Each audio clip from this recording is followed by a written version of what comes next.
kita ngebahas tentang ta'limul muta'allim. Nah, kemarin terakhir dalam pembahasan musyawarah ya, sampai kita musyawarah kepada orang-orang yang punya akhlak nggak baik. Ini berlanjut. Wa qala fi usul fikih hadal asl kabir wa huwa an yakuna kalamul faqih al-munadir bit-ta'ammul. Jadi seorang ahli fikih berkata, berpikir sebelum berkata itu sangat penting untuk seorang pelajar atau seorang guru agar agar dapat menjadikan pembicaraan itu hasilnya baik, hasilnya itu dapat tertuju daripada maksud. Jadi berpikir dulu, jangan sampai asal jeplak aja kalau ngomong. Ini salah satunya. Ahli fikih itu harus berpikir sebelum dia berbicara. Jika kamu mentaati seorang yang menasihati atau mengasihani kamu, maka janganlah kamu lupa waktu untuk berbicara, ya, ukurannya dan tempatnya. Jadi kita likulli maqamin maqal wa likulli maqalin maqam. Jadi setiap perkataan itu ada tempatnya, dan setiap tempat itu cocoknya dengan satu perkataan yang sesuai. Jadi kita harus tahu, harus pandai-pandai bisa menempatkan. Wa yakun muta'ammilan mustafidan fi jami' awqat wal ahwal min jami' al-ashkhas. Qala Rasulullah sallallahu alaihi wasallam, al-hikmatu dhallatul mu'min. Aynama wajada akhadhaha wa qila khudh ma safa wada' ma kadana. Jadi para pelajar ini harus terus berpikir untuk Untuk mengamati dan terus menambah satu pengetahuan. Juga di setiap waktu belajar itu sama siapa aja.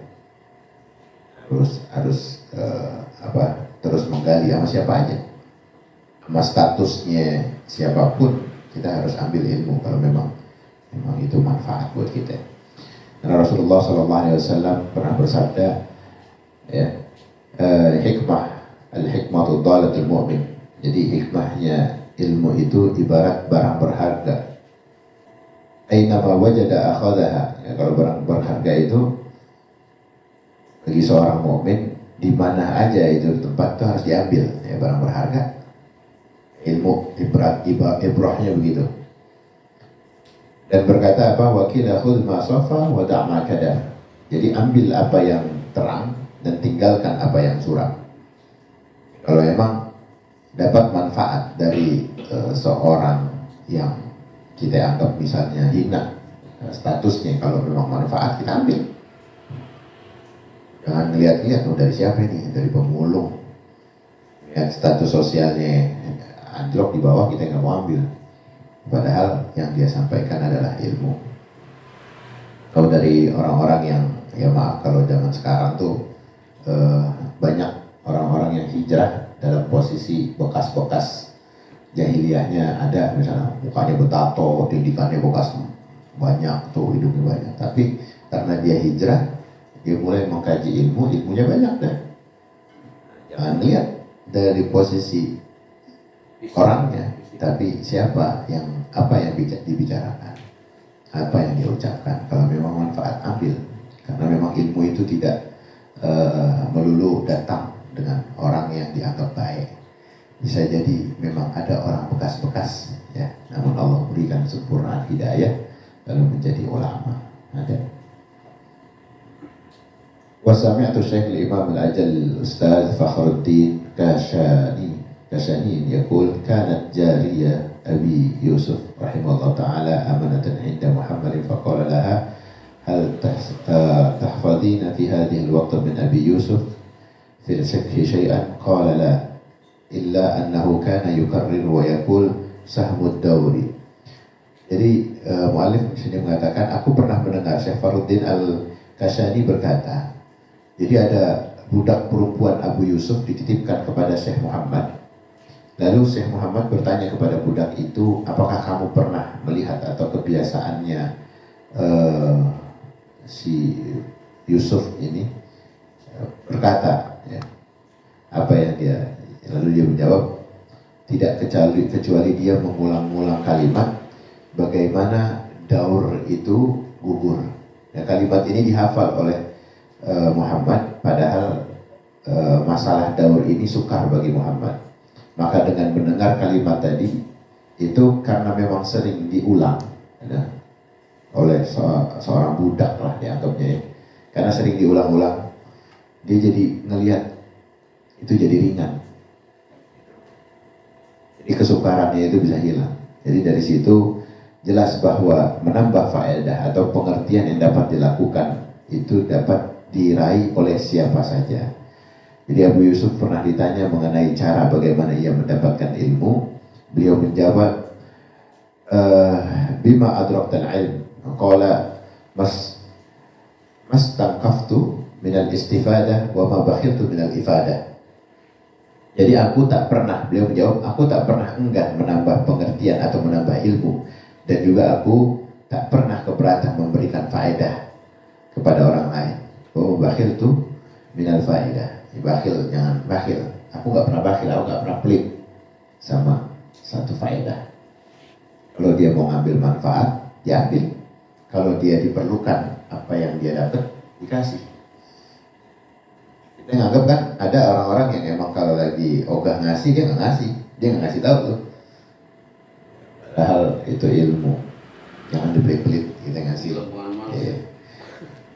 Ada kalau lagi ngelihat keadaan kita lagi nggak mood, tahu-tahu ada orang sholat caranya salah, kalau bisa ditegur dengan cara yang baik, kita bilangin, Pak, tadi bapak begini, mohon maaf, ya, saya cuma mengingatkan.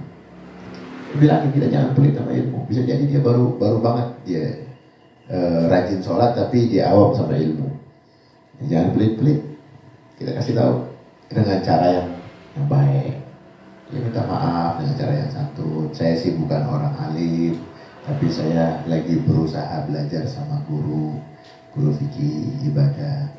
Kalau iya ada, saya bukan maksud ngajarin. Saya juga dulu belajar gitu, terus diingetin terus banyak yang salah. Saya terima. Nah saya lihat bapak tadi begini, sholatnya begini. Jadi Wakil Ibn Abbas radhiyallahu idza atlata ilm. Kalau aja sampai ditanya tentang ilmu, Ibnu Abbas ini pernah ditanya, lisan bima adrakta ilm, qala bilisanin sa'ulun wa qalbin aqulun wa inna ma summiya talibul ilmi ma taqul. Jadi lisan yang banyak bertanya. Ini salah satunya bagaimana Ibnu Abbas pernah ditanya tentang bagaimana mendapatkan ilmu. Yaitu apa? Lisan yang banyak bertanya dan hati yang banyak berpikir. Itu. Ya artinya hati itu merenung, berpikir itu dengan banyak dia menyelami. Lisanin sa'ulun wa qalbin aqulun wa inna ma summiya talibul ilm. Dan jadi disitulah sebut bagaimana pelajar itu dapat mendapatkan ilmu. Bagaimana pendapatmu tentang masalah ini? Ditanya itu likathrati ma taqulu fi zamanin awal ma taqulu fi hadhihi masalah. Ya. Wa inna ma tafaqaha Abu Hanifah bi katsiratil mutarahati wal mudaqarati fi dukkani hina kana bazzazan. Jadi pernah juga ditanya bagaimana pendapatmu tentang masalah ini. Imam Abu Hanifah ya, pernah menjadi ahli fikih, dia mengatakan karena beliau sering tukar pikiran di tokonya sambil dagang kain. Jadi Imam Abu Hanifah itu karena seringnya beliau bertukar pikiran, bertanya, ya kan, lagi sambil dagang.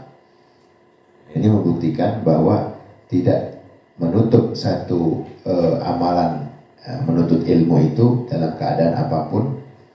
Ya, misalnya kita lagi kerja, misalnya kita lagi duduk, lagi apa, lagi ada yang dikerjain, ya, terus aja menuntut ilmu.